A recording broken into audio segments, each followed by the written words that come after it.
नमस्कार, स्वागत है आप सभी का सी न्यूज भारत में और मैं हूं आपके साथ ज्योति श्रीवास्तव। वक्त हो चुका है स्पीड न्यूज का, तो आइए नजर डाल लेते हैं देश के अलग अलग राज्यों की बड़ी और खास खबरों पे। राजगढ़ राष्ट्रीय राजमार्ग 52 उदनखेड़ी टोल के पास एक खेत में नरवाई जलाने से धुआं फैल गया, जिससे आवागमन प्रभावित हुआ। वाहनों को धीमी गति से चलना पड़ा, लेकिन फिर भी जहरीला धुआं हाईवे पर बना रहा। गनीमत रही कि कोई हादसा नहीं हुआ, लेकिन इस प्रकार के जलाने के खतरे बढ़ सकते हैं। कलेक्टर के आदेश के बावजूद रोकथाम नहीं हो रही है, जिससे सवाल उठता है कि प्रशासन क्या कदम उठाएगा। राजगढ़ से सी न्यूज संवाददाता जावेद की रिपोर्ट। दिल्ली में मजदूरी करने गए किसान चरण सिंह जब वापस लौटे तो उन्होंने अपनी 5 बीघा कृषि भूमि पर अवैध कब्जा देखा। खातेदारों ने उनकी गैर मौजूदगी में खेतों में मिलाकर कब्जा कर लिया था। परेशान होकर चरण सिंह एसडीएम दीपक चौधरी के पास पहुंचे। एसडीएम ने राजस्व टीम गठित कर कार्यवाही के निर्देश दिए।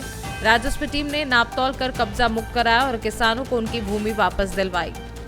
संभल से सी न्यूज संवाददाता अजय वीर सिंह की रिपोर्ट। बदायूं के सहसवान में ऑपरेशन सिंदूर की सफलता का उत्सव मंगलवार को तिरंगा यात्रा के रूप में मनाया गया। ये यात्रा पूर्व युवा मोर्चा जिलाध्यक्ष अनुज माहेश्वरी के नेतृत्व में शुरू हुई, जो उनके कार्यालय से प्रारंभ होकर विभिन्न स्थानों से होते हुए कार्यालय पर समाप्त हुई। यात्रा में स्कूल के बच्चे और युवा जोश के साथ तिरंगा लहराते हुए भारत माता की जय के नारे लगा रहे थे। इस यात्रा में स्थानीय लोग और भाजपा कार्यकर्ताओं की भी बड़ी संख्या में मौजूदगी रही और पुलिस प्रशासन ने पूरी व्यवस्था को सख्ती से संभाला। इस अवसर पर दहंगवा ब्लॉक प्रमुख सुभाष गुप्ता समेत कई प्रमुख लोग उपस्थित रहे। बदायूं से सी न्यूज संवाददाता आकाश तोमर की रिपोर्ट। अकोला जिले की महिला एवं बाल कल्याण समिति ने इस सप्ताह 5 बाल विवाहों को रोकने में सफलता हासिल की। अकोट तालुका के गांव में 16 वर्षीय लड़की की शादी 29 वर्षीय युवक से तय हो गई थी, जिसे महिला एवं बाल कल्याण समिति, जिला बाल संरक्षक प्रकोष्ठ और स्थानीय प्रशासन ने मिलकर रोका। परिवार को बाल विवाह रोकथाम अधिनियम के बारे में जानकारी दी गई और लड़की की शादी 18 वर्ष की आयु तक न करने का वचन लिया गया। इस पहल में पुलिस और अन्य सरकारी अधिकारियों ने सक्रिय भूमिका निभाई। अकोला से सी न्यूज संवाददाता धनराज सबकाल की रिपोर्ट। 20 मई को अहेरी में भारतीय सेना के सम्मान में भव्य सर्वदलीय तिरंगा रैली निकाली गई। इस रैली का आयोजन आतंकवादी हमले में शहीद हुए भारतीय सैनिकों को श्रद्धांजलि देने और ऑपरेशन सिंदूर की सफलता को सम्मानित करने के लिए किया गया।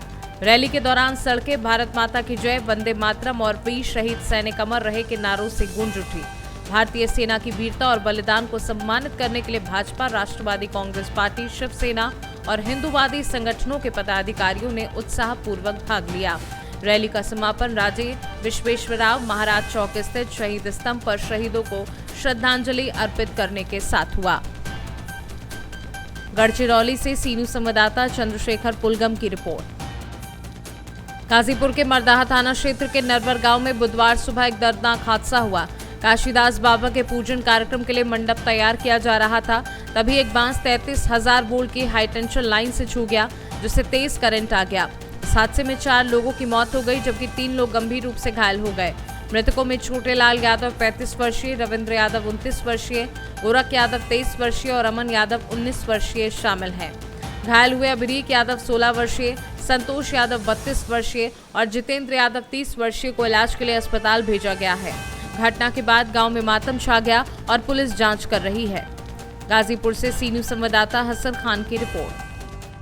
अंबेडकर नगर के अहरोली थाना क्षेत्र के बेउरा ग्राम सभा के प्राथमिक विद्यालय के प्रांगण में 2 अज्ञात युवकों की लाशें मिली। एक युवक की लाश पेड़ से लटकी हुई थी, जबकि दूसरे की लाश उसी पेड़ के नीचे पड़ी हुई थी। दोनों युवकों की पहचान नहीं हो सकी है। घटना की जानकारी मिलने पर अहरोली पुलिस ने मौके पर पहुंचकर पंचनामा किया और मामले की जांच शुरू कर दी है। अंबेडकर नगर से सी न्यूज संवाददाता अजय कुमार उपाध्याय की रिपोर्ट। अंबेडकर नगर में ज्येष्ठ माह के द्वितीय बड़े मंगलवार के अवसर पर दक्षिण मुखी हनुमान मंदिर में श्रद्धा और भक्ति का वातावरण रहा। इस दिन जिला उद्योग व्यापार मंडल द्वारा विधिवत पूजा अर्चन की गई और भगवान हनुमान से जन कल्याण की कामना की गई। पूजन के बाद श्रद्धालुओं और राहगीरों के लिए सूक्ष्म जलपान की व्यवस्था की गई, जिसे लोगों ने सराहा। वहीं जमालपुर चौराहे पर भाजपा के वरिष्ठ नेता मिथिलेश त्रिपाठी के नेतृत्व में सूक्ष्म जलपान का आयोजन किया गया। इस अवसर पर सामाजिक समरसता को बढ़ावा देने के उद्देश्य से कई गणमान्य लोग मौजूद रहे। अंबेडकर नगर से सी न्यूज संवाददाता ब्रह्म प्रकाश तिवारी की रिपोर्ट।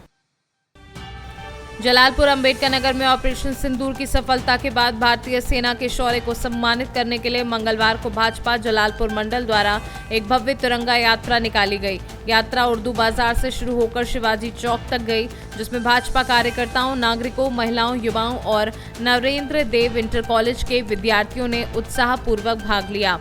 यात्रा के दौरान भारत माता की जय और वंदे मातरम के नारे लगाए गए और यात्रा के समापन पर शिवाजी चौक पर एक संक्षिप्त सभा भी आयोजित की गई।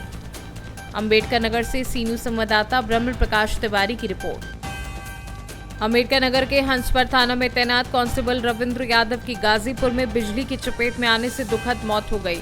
रविंद्र यादव 20 मई से छुट्टी पर अपने गृह जनपद गाजीपुर गए थे, जहां ये हादसा हुआ। इस हादसे में कांस्टेबल सहित 3 अन्य लोगों की भी जान चली गई। हंसपर थाना अध्यक्ष वीरेंद्र बहादुर सिंह ने हादसे की पुष्टि की है। अंबेडकर नगर से सी न्यूज संवाददाता अजय कुमार उपाध्याय की रिपोर्ट। फिलहाल के लिए स्पीड न्यूज में बस इतना ही। देश दुनिया की बाकी खबरों को जानने के लिए आप देखते रहिए सी न्यूज भारत।